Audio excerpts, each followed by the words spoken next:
YouTube channel. Today I would like to talk to you about hydrates. What is a hydrate? A hydrate is a compound which has water molecules loosely bound within its crystal structure.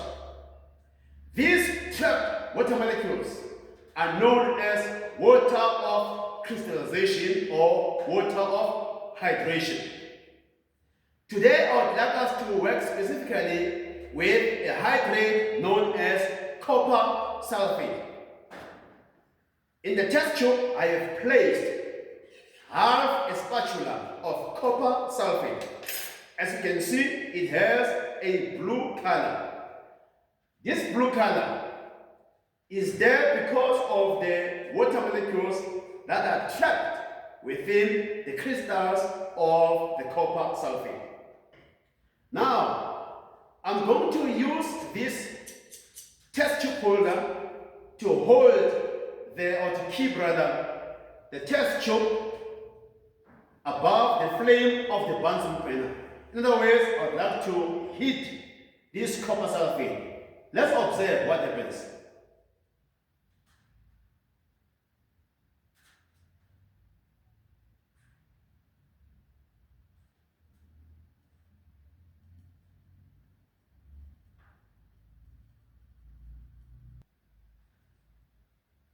Okay, the crystals of copper sulfate are changing their color from blue to white.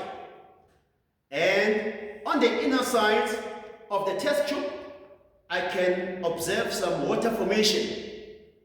It means that the water molecules which are trapped inside the crystals of copper sulfate are actually being released. They are escaping. That is why there's a water formation on the sides of the test tube. I suppose you can see the white color over there. Okay, a lot of progress has been made as far as the change in color from blue to white.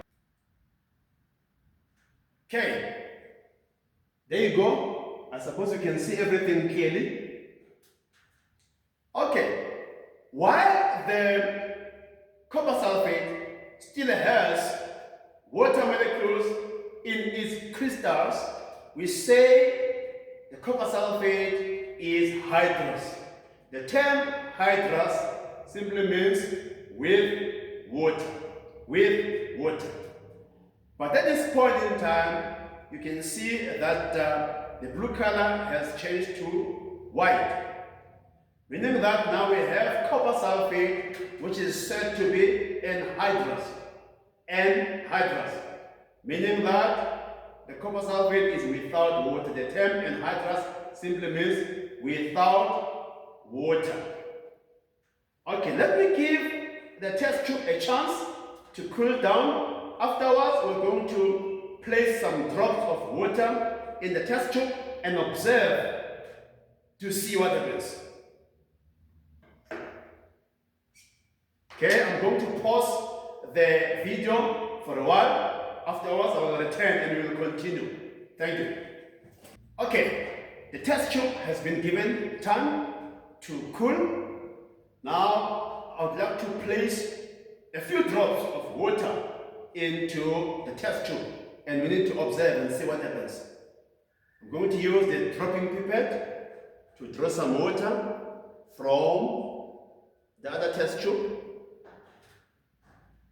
Okay, as you can see, I've got some water in the dropping pipette. Now let's place some drops of water in there and observe to see what happens. I suppose you can see the change which is occurring. There's a change taking place inside the test tube. The blue color has returned. I suppose you can see everything clearly. The blue color has returned. Remember, earlier on I told you that the blue color comes about as a result of the presence of water molecules in the crystals of copper sulfate. So after heating the test tube, you saw the blue color disappearing and the white color came about instead. But this time around, after having placed a few drops of water in the test tube, you can see that the blue color has returned. Now the copper sulfate is hydrated again. It is hydrous. It has got water molecules within its crystals. So basically, this is how we work with hydrates.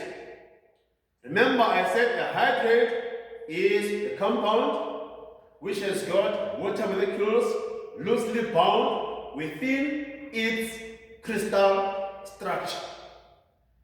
Okay, thank you very much for spending some time with me. Thank you for all the attention. I really appreciate it. For more information which is related to mathematics and physical sciences, please subscribe to our YouTube channel at PP Maths and Science Lab.